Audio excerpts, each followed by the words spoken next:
ओम शांति। आज 31 अक्टूबर 2021 के अव्यक्त महावाक्य हैं जिनकी रिवाइज डेट है 15 नवंबर 1989।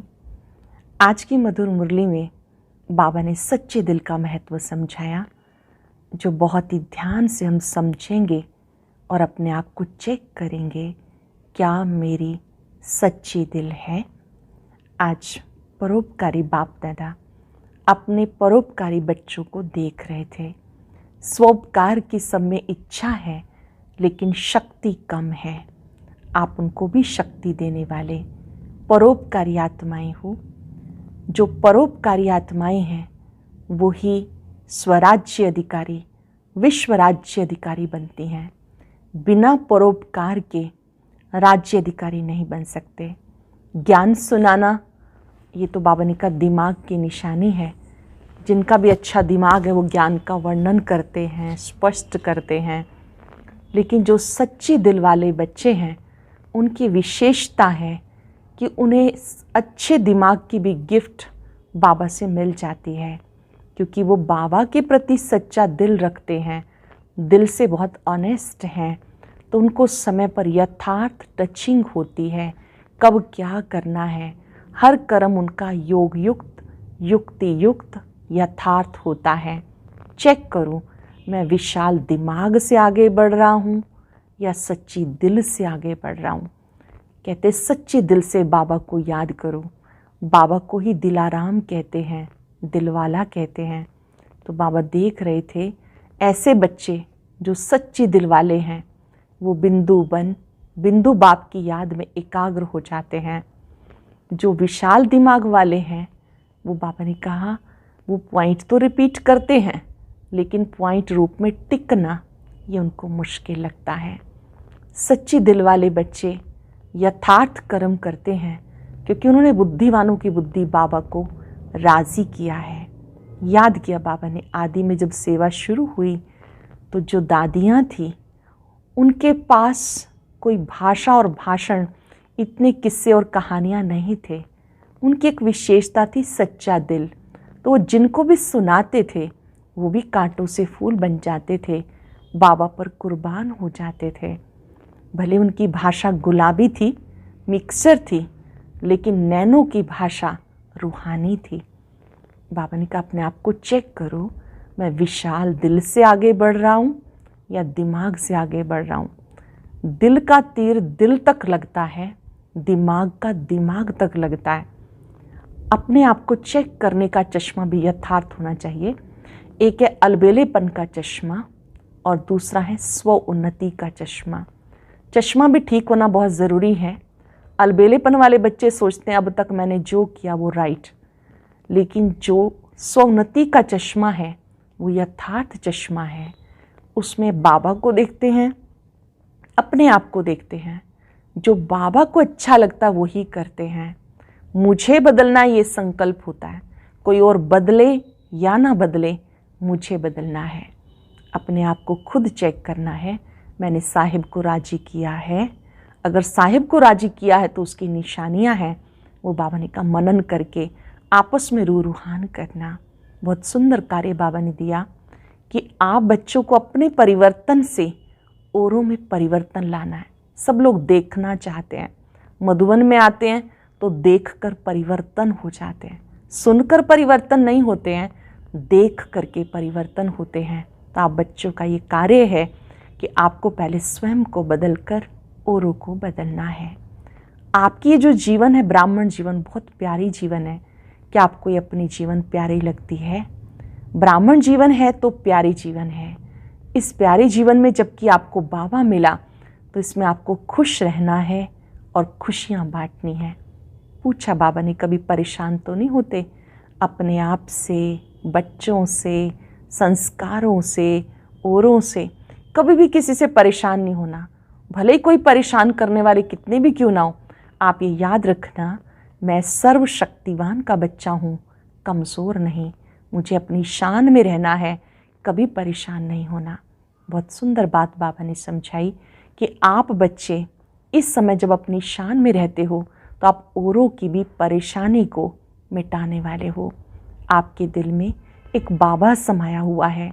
जिनके दिल में एक बाबा समाया हुआ है उन्हें सदा सफलता प्राप्त होती है। अगर बाबा के स्थान पर कोई और है तो बाबा कहते कुछ नहीं मिलेगा। अगर सफलता पानी है तो एक बल, एक भरोसा। वरदान में बाबा ने बहुत सुंदर बात कही कि आप अतीन्द्रिय सुख की अनुभूति करने वाले स्वराज्य अधिकारी बनो। इसी समय आपको अतीन्द्रिय सुख मिलता है। बाप के द्वारा जो मिली हुई शक्तियाँ हैं, बाबा ने जो शक्तियाँ आपको विल की, उस अतीन्द्रिय सुख की अनुभूति के आप अधिकारी हो। जहाँ भी मेरापन आता है वहाँ बुद्धि का फेरा हो जाता है। आज हम अपनी चेकिंग करेंगे कि हम सच्ची दिल वाले बने और सच्ची दिल से जिसने बाबा को राज़ी किया है वो औरों को भी राज़ी करेंगे। बिंदु बन, बिंदु बाप को याद कर अतीन्द्रिय सुख में रहेंगे। एक छोटी सी प्रतिज्ञा करेंगे, हमें कभी भी ना परेशान होना है ना करना है। अब सुनते हैं मुरली विस्तार से। आज के व्यक्त मुरली का सार है, सच्चे दिल पर साहिब राजी। आज विश्व की सर्व आत्माओं के उपकारी बाप दादा अपने श्रेष्ठ परोपकारी बच्चों को देख रहे हैं। वर्तमान समय अनेक आत्माएं उपकार के लिए इच्छुक हैं। स्वयं का उपकार करने की इच्छा है लेकिन हिम्मत और शक्ति नहीं है। ऐसी निर्बल आत्माओं का उपकार करने वाले आप परोपकारी बच्चे निमित्त हो। आप परोपकारी बच्चों को आत्माओं की पुकार सुनाई देती है या स्वयं उपकार में ही बिजी हो? बाबा पूछ रहे हैं, आप बच्चों को आत्माओं की पुकार सुनाई देती है या स्वयं के उपकार में बिजी हो? विश्व के राज्य अधिकारी सिर्फ स्वोपकारी नहीं बनते, परोपकारी आत्मा ही राज्य अधिकारी बन सकती है। उपकार सच्चे दिल से होता है। ज्ञान सुनाना ये सिवाय दिल के मुख से भी हो सकता है।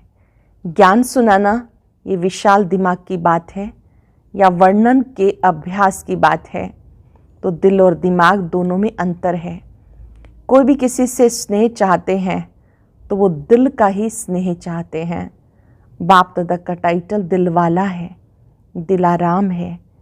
दिमाग दिल से सूक्ष्म है, दिल सूक्ष्म है। बोलचाल में भी सदैव ये कहते हैं, सच्ची दिल से कहते हैं, सच्चे दिल से बाप को याद करो। ये नहीं कहते कि सच्चे दिमाग से याद करो। कहा भी जाता सच्चे दिल पर साहिब राजी। विशाल दिमाग पर राजी नहीं कहा जाता। विशाल दिमाग ये विशेषता जरूर है। इस विशेषता से ज्ञान के पॉइंट्स को अच्छी तरह धारण कर सकते हैं, लेकिन दिल से याद करने वाले पॉइंट अर्थात बिंदु रूप बन सकते हैं। वे पॉइंट रिपीट कर सकते हैं, लेकिन पॉइंट रूप बनने में सेकंड नंबर हो गए। कभी सहज, कभी मेहनत से बिंदु रूप में स्थित हो सकेंगे, लेकिन सच्चे दिल वाले सेकंड में बिंदु बन बिंदु स्वरूप बाप को याद कर सकते हैं। सच्चे दिल वाले सच्चे साहिब को राज़ी करने के कारण, बाप की विशेष दुआओं की प्राप्ति के कारण स्थूल रूप में, चाहे दिमाग कईयों के अंतर में इतना विशाल ना भी हो, लेकिन सच्चाई की शक्ति से समय प्रमाण उनका दिमाग युक्ति युक्त यथार्थ कार्य स्वतः ही करेगा। क्योंकि जो यथार्थ कर्म, बोल व संकल्प है वो दुआओं के कारण ड्रामानुसार समय प्रमाण वही टचिंग उनके दिमाग में आएगी। क्योंकि बुद्धिवानों की बुद्धि बाप को राज़ी किया हुआ है।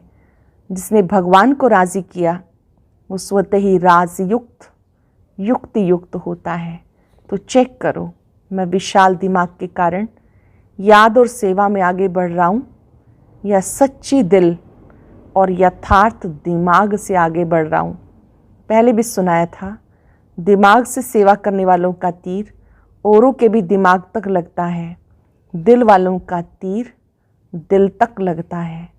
जैसे स्थापना की, सेवा की आदि में देखा, पहला पुरुष सेवा का उनकी विशेषता क्या रही? कोई भाषा व भाषण की विशेषता नहीं थी। जैसे आजकल बहुत अच्छे भाषण करते हो, कहानियाँ और किस्से बहुत अच्छे सुनाते हो, ऐसे पहले पुर वालों की भाषा नहीं थी। जो हमारा पहला पुर अर्थात दादियों वाला ग्रुप था, कोई शुरू शुरू में इतना ज्ञान स्पष्ट नहीं था, इतने सारे किस्से कहानियाँ ये भी नहीं सुनाते थे, लेकिन क्या था, सच्चे दिल का आवाज़ था। इसलिए दिल का आवाज़ अनेकों को दिलाराम का बनाने में निमित्त बना। भाषा गुलाबी थी, मिक्सर थी, लेकिन नैनो की भाषा रूहानी थी। इसलिए भाषा कैसी भी थी, कांटों से गुलाब तो बन ही गए। वो पहले पुर के सेवा की सफलता और वर्तमान समय की वृद्धि, दोनों को चेक करो तो अंतर दिखाई देता है ना। बात मेजॉरिटी की होती है। दूसरे तीसरे ग्रुप में भी कोई कोई दिल वाले हैं, लेकिन वो कम है। आदि की पहेली अब तक चल रही है। कौन सी पहेली? मैं कौन? अभी भी बाप दादा कहते अपने आप से पूछो, मैं कौन? पहेली हल करना आता है ना? या दूसरा बताए तब हल कर सकते हो? दूसरा बताएगा तो भी उसकी बात को चलाने की कोशिश करेंगे कि ऐसे नहीं वैसे है। इसलिए अपने आप को ही देखो। कई बच्चे अपने आप को चेक करते हैं, लेकिन देखने की नज़र दो प्रकार की है। उसमें भी कोई सिर्फ विशाल दिमाग की नज़र से चेक करते हैं, उनका अलबेलेपन का चश्मा होता है। हर बात में यही दिखाई देगा, जितना भी किया, त्याग किया, सेवा की, परिवर्तन किया, इतना ही बहुत है। इन बातों में मैं बहुत अच्छी हूँ, इन आत्माओं से बहुत अच्छी हूँ, इतना करना भी कोई सहज नहीं है। थोड़ी बहुत कमी तो नामी ग्रामियों में भी होती है, इस हिसाब से मैं ठीक हूँ। यह है अलबेलेपन का चश्मा। दूसरा है स्वोन्नति का यथार्थ चश्मा। वो है सच्ची दिल वालों का। वो क्या देखते हैं? जो दिलवाला बाप को सदा पसंद है, वही संकल्प, बोल और कर्म करना है। जो दिलवाला बाप को सदा पसंद है, वही संकल्प, बोल और कर्म करना है। यथार्थ चश्मे वाले सिर्फ बाप और अपने आप को देखते हैं। जिनका चश्मा ठीक है स्वोन्नति का, वो अपने आप को और बाप को देखते हैं। दूसरा व तीसरा क्या करता वो नहीं देखते। मुझे ही बदलना है, इसी धुन में सदा रहते हैं। ऐसे नहीं कि दूसरा भी बदले तो मैं बदलूं, या 80% मैं बदलूं, 20% वो बदले, इतने तक भी वो नहीं देखेंगे। मुझे बदलकर औरों को सहज करने के लिए एग्जाम्पल बनना है। इसलिए कहावत है, जो ओटे सो अर्जुन, अर्थात अलौकिक जन। इसको कहते यथार्थ चश्मा व यथार्थ दृष्टि। वैसे भी दुनिया में मानव जीवन के लिए मुख्य दो बातें हैं, दिल और दिमाग, दोनों ठीक होने चाहिए। मानव जीवन की दो मुख्य बातें हैं, दिल और दिमाग, दोनों ठीक होने चाहिए। ऐसे ब्राह्मण जीवन में भी विशाल दिमाग भी चाहिए और सच्ची दिल भी चाहिए। सच्ची दिल वाले को दिमाग की लिफ्ट मिल जाती है। इसलिए सदा चेक करो, सच्ची दिल से साहिब को राज़ी किया है, सिर्फ अपने मन को व सिर्फ कुछ आत्माओं को तो राज़ी नहीं किया। सच्चे साहिब को राज़ी करना, इसकी बहुत निशानियां हैं। जिसने सच्चे साहिब को राज़ी किया है, उसकी बहुत निशानियां हैं। इस पर आज मनन करना, रूहान करना, फिर बाप दादा भी सुनाएंगे। अच्छा, टीचर्स बैठी हैं, टीचर्स भी ठेकेदार हैं, कॉन्ट्रैक्ट लिया है, स्व परिवर्तन से विश्व परिवर्तन करना है। ऐसा बड़े से बड़ा कॉन्ट्रैक्ट लिया है ना। जैसे दुनिया वाले कहते हैं, आप मरे मर गई दुनिया, आप नहीं मरे तो दुनिया भी नहीं मरी। ऐसे ही स्व परिवर्तन ही विश्व परिवर्तन है। बिना स्व परिवर्तन के कोई भी आत्मा प्रति कितनी भी मेहनत करो, परिवर्तन नहीं हो सकता। आजकल के समय में सिर्फ सुनने से नहीं बदलते, देखने से बदलते हैं। मधुबन भूमि में कैसी भी आत्मा क्यों बदल जाती है? सुनाते तो सेंटर पर भी हो, लेकिन यहाँ आने से आप स्वयं को देखते हो, स्वयं देखने के कारण बदल जाते हो। कई बंधन वाली माताओं के भी युगल उनके जीवन में परिवर्तन को देखकर बदल जाते हैं। ज्ञान सुनाने की कोशिश करेंगे तो नहीं सुनेंगे, लेकिन देखने से वो प्रभाव उनको भी परिवर्तन कर देता है। इसलिए कहा आज दुनिया देखना चाहती है, तो टीचर्स का यही विशेष कर्तव्य है, करके दिखाना, अर्थात बदल के दिखाना। समझा?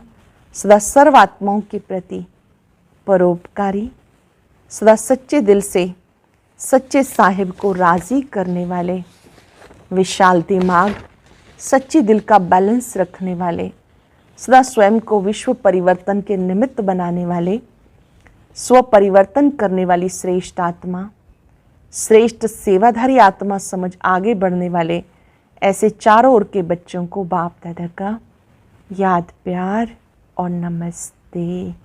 रूहानी बच्चों की रूहानी बाप दादा को नमस्ते, गुड मॉर्निंग, शुक्रिया बाबा, शुक्रिया। दिल्ली ग्रुप से मुलाकात। सभी के दिल में बाबा का स्नेह समाया हुआ है। हर एक अनुभव करे कि बाबा मुझसे बात कर रहे हैं। सबके दिल में बाबा का स्नेह समाया हुआ है। स्नेह ने यहाँ तक लाया है, दिल का स्नेह दिलाराम तक लाया है। दिल में सिवाय बाप के और कुछ रह नहीं सकता। जब बाबा ही संसार है तो बाप का दिल में रहना अर्थात बाप में संसार समाया हुआ है। इसलिए एक मत, एक बल, एक भरोसा। बाबा में संसार समाया है, इसलिए एक मत, एक बल, एक भरोसा। जहाँ एक है वहाँ हर कार्य में सफलता है। कोई भी परिस्थिति को पार करना सहज लगता है या मुश्किल? अगर दूसरे को देखा, दूसरे को याद किया तो दो में एक भी नहीं मिलेगा, इसलिए मुश्किल हो जाएगा। बाबा की आज्ञा है, मुझ एक को याद करो। अगर आज्ञा पालन करते हैं तो आज्ञाकारी बच्चों को बाबा की दुआएं मिलती हैं और सब सहज हो जाता है। अगर बाप की आज्ञा का पालन नहीं किया तो बाप की मदद व दुआएं नहीं मिलती हैं, इसलिए मुश्किल हो जाता है। तो सदा आज्ञाकारी होना। लौकिक संबंध में भी आज्ञाकारी बच्चे पर कितना स्नेह होता है। वह है अल्पकाल का स्नेह, ये है अविनाशी स्नेह। ये एक जन्म की दुआएं अनेक जन्म साथ रहेंगी। तो अविनाशी दुआओं के पात्र बन गए। अपनी ये जीवन मीठी लगती है ना? कितनी श्रेष्ठ, कितनी प्यारी जीवन है। अनुभव करेंगे कितनी श्रेष्ठ, कितनी प्यारी जीवन है। ब्राह्मण जीवन है तो प्यारी है, ब्राह्मण जीवन नहीं तो प्यारी नहीं लगेगी, लेकिन परेशानी की जीवन लगेगी। तो प्यारी जीवन है या थक जाते हो? सोचते हो संगम कब तक चलेगा? शरीर नहीं चलते, सेवा नहीं कर सकते, इससे परेशान तो नहीं होते? ये संगम की जीवन सर्व जन्मों से श्रेष्ठ है। प्राप्ति की जीवन ये है, फिर तो प्रारब्ध भोगने की जीवन है, कम होने की जीवन है, अभी भरने की है। 16 कला संपन्न अभी बनते हो। 16 कला अर्थात फुल। ये जीवन अति प्यारी है, ऐसा अनुभव होता है ना? या कभी जीवन से तंग हो जाते हो? तंग होकर ये तो नहीं सोचते हो कि अभी तो चले। बाप अगर सेवा के प्रति ले जाते हैं तो और बात है, लेकिन तंग होकर नहीं जाना। एडवांस पार्टी में सेवा का पार्ट है और ड्रामा अनुसार गए तो परेशान होकर नहीं जाएंगे, शांत से जाएंगे। सेवार्थ जा रहे हैं तो कभी भी बच्चों से व अपने आप से तंग नहीं होना। माताएं कभी बच्चों से तंग तो नहीं होती। जब हैं ही तमोगुणी तत्वों से पैदा हुए तो क्या वो सतो प्रधानता दिखाएंगे? वो भी परवश हैं। आप भी बाप की आज्ञाएं कभी कभी भूल जाते हो ना? तो जब आप भूल कर सकते हो तो बच्चों ने भूल की तो क्या हुआ? जब नाम ही बच्चे कहते हैं तो बच्चे माना ही क्या? चाहे बड़े हों, लेकिन उस समय तो वो भी बच्चे बन जाते हैं, अर्थात बेसमझ बन जाते हैं। इसलिए कभी भी दूसरे की परेशानी देख खुद परेशान नहीं होना। वो कितना भी परेशान करे, आप शान से क्यों उतरते हो? कमज़ोरी आपकी या बच्चों की? वो तो बहादुर हो गए जो आपको शान से उतार देते हैं और परेशान कर देते हैं। तो कभी स्वप्न में भी परेशान नहीं होना, अर्थात श्रेष्ठ शान से परे नहीं होना। अपने शान की कुर्सी पर बैठना नहीं आता? पूछ रहे हैं बाबा, आपको अपनी शान की कुर्सी पे बैठना नहीं आता, आज से परेशान नहीं होना, चाहे बीमारी से, चाहे बच्चों से, चाहे अपने संस्कारों से या औरों से भी परेशान हो जाते हैं। कई कहते हैं और सब ठीक है, ये एक ही ऐसा जिससे परेशान हो जाते हैं। तो परेशान करने वाले बहादुर नहीं बने, आप बहादुर बनो। चाहे एक हो चाहे 10 हो, लेकिन मैं मास्टर सर्वशक्तिवान हूँ, कमज़ोर नहीं। तो सदा ये वरदान स्मृति में रखना, हम सदा अपनी श्रेष्ठ शान में रहने वाले हैं, कभी परेशान होने वाले नहीं। हम अपनी श्रेष्ठ शान में रहने वाले हैं, कभी परेशान होने वाले नहीं, औरों की भी परेशानी मिटाने वाले हैं, सदा शान के तख्त नशीन है। देखो आजकल तो कुर्सी है, आपको तो तख्त है, वह कुर्सी के पीछे मरते हैं, आपको तो तख्त मिला है। तो अकाल तख्त नशीन श्रेष्ठ शान में रहने वाले बाप के दिल तख्त नशीन आत्मा है। अकाल तख्त नशीन श्रेष्ठ शान में रहने वाले बाप के दिल तख्त नशीन आत्मा, इस शान में रहना तो सदा खुश रहना और खुशियाँ रहना, खुशियाँ बांटना, स्वयं खुश रहना, खुशियाँ बांटना। अच्छा, दिल्ली फाउंडेशन है सेवा का, फाउंडेशन कच्चा हुआ तो सब कच्चे हो जाते हैं, इसलिए सदा पक्के रहना। आज का वरदान, सदा अतीन्द्रिय सुख की अनुभूति करने वाले अटल अखंड स्वराज्य अधिकारी भव। सदा अतीन्द्रिय सुख की अनुभूति करने वाले अटल अखंड स्वराज्य अधिकारी भव। जो बच्चे संगम युग पर अतीन्द्रिय सुख का वर्षा सदा काल के लिए प्राप्त कर लेते हैं, अर्थात जिसका बाप की विल पर पूरा अधिकार होता है, वो विल पावर वाले होते हैं, उन्हें अटूट अटल अतीन्द्रिय सुख की अनुभूति होती है। ऐसे वारिस अर्थात संपूर्ण वर्षे के अधिकारी ही भविष्य में अटल अखंड स्वराज्य का अधिकार प्राप्त करते हैं। सरल शब्दों में वर्तमान में अतीन्द्रिय सुख का अनुभव करना है, वही सच्चे स्वराज्य अधिकारी हैं। स्लोगन है, जहाँ मेरापन आता है वहाँ बुद्धि का फेरा हो जाता है। जहाँ भी मेरापन आता है वहाँ बुद्धि का फेरा हो जाता है। आज सच्चे दिल वाले बनकर साहिब को राजी करेंगे। और अब यह एक बहुत अच्छी वीडियो भी जरूर देखें।